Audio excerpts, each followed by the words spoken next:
C'est pas tout le monde qui vire de ba ou plein. Gen moun bon Dieu retire nan vie ou, c'est délivrance ou k'ap vini.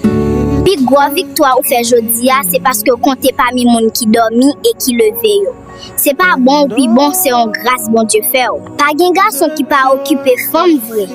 Depuis où elle va vle prendre soin ou coin ou pas fait partie des priorités.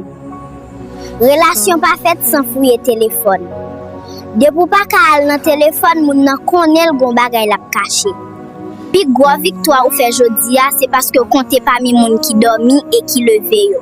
C'est pas bon ou pi bon, c'est en grâce bon Dieu fait ou. Relation pas faite sans fouiller téléphone. Depuis pas ka al nan téléphone moun nan connaît gon bagay la caché. Yes, something happened, and now I know.